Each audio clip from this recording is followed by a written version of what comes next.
Hi friends, it's Melissa with melissaesplin.com and calligraphy.org, sharing with you a two-part series. This is video 1 on creative journaling for lectures and events. Whatever you want to call it, occupying your hands during lectures, speeches, and talks is a great way to keep your mind from wandering off. Writing key information down and your feelings on said information is an effective way to retain knowledge. I'm also a big believer in the power and importance of both personal study and study journals.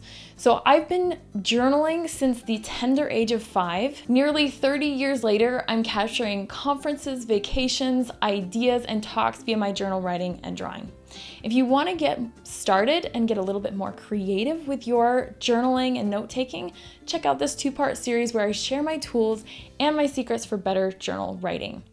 Without any further delay, let's get started on part 1, the tools and supplies. The key to a seamless writing experience is having tools you love and that you're comfortable with, that work well with your style, and making sure it's all accessible while you're writing. I'm going to walk you through the things that I have in my bag just about at all times. My best piece of advice starting out is to try and keep your supplies to a minimum and make sure that they're contained and organized nicely so that you can easily transport them from one bag to another. In the past, I've been known to have about 30 or more pencils, markers, and pens in my purse, and that was a recipe for a disaster.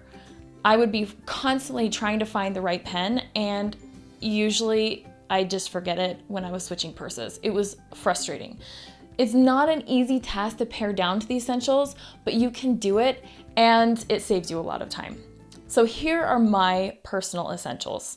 Mechanical pencil, no sharpening necessary. You just pull it out, you're good to go. The Pigma Micron PN. It's fine enough to fill out small spaces, and the plastic nib allows me to loan out the pen to friends and family without the fear of them completely destroying the tip. The Pigma Professional's fine brush, it's fine and great for regular penmanship, but it can also be used to create thicks and thins for more dramatic lettering or writing or illustrations. And then the Pigma Professional Bold Brush. It's bold enough that you can have crazy thicks and thins, but it has a really nice point so you can do monoline details. And lastly, the White Jelly Roll size 10. This is my whiteout, and bonus, you can watercolor or add any color over top the dried Jelly Roll pigment. It's great. All of these markers have a couple things in common. They are waterproof. If I can help it, and if time allows, I will add watercolor or any color to my layouts. It helps build hierarchy, and it's just straight up pretty. So I'm not sharing with you these specific markers just because this is a Sakura video.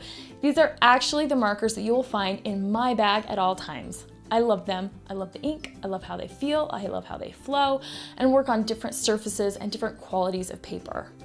So when it comes to adding color, it's tempting to want to bring all of the colors with you, when really you can boil it down to your favorite 3 to 5. Pick a couple of your favorite pigments. The Sakura Koi markers are great for that, and you can just bring along a travel watercolor palette. While you're adding color, get yourself a water brush or two. I live by the size 2 Sakura water brush. It works a lot like a rigger. You can use the fine tip for writing and smaller details, but it holds a lot of pigment so you can do larger washes. So now let's talk paper. I'm currently loving the Hanamule Nostalgia notebooks and Hanji paper notebooks. Nostalgia sketchbooks are going to be a lot easier to find, and surprisingly, they handle watercolor really well. The Hanji is also going to be the same thing. You see very little see-through, and you also have a smooth surface, so it's not going to fray any of your markers.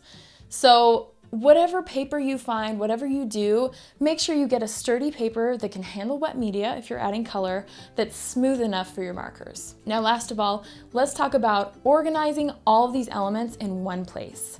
Art Toolkit has a zipper folio with room for a journal, spare paper, pens, and everything, and you can keep all of it in one place. But zipper pouches, plastic bags, rubber bands, they all work well. It just depends upon what works best for you. Just make sure that you have everything just kind of all in arm's reach. You definitely don't want to distract anyone around you by dropping pens and pencils. But most of all, play around and find out what works best for you. Great supplies make for a happy artist. Thanks so much for watching. Stay tuned and the next video where I will be talking about how to listen and write it all down while you're listening. You can find me on Instagram. I'm at MelissaFur. Follow along as I share with you my various notes and artistic adventures. Check out calligraphy.org to learn lettering. And until then, happy lettering.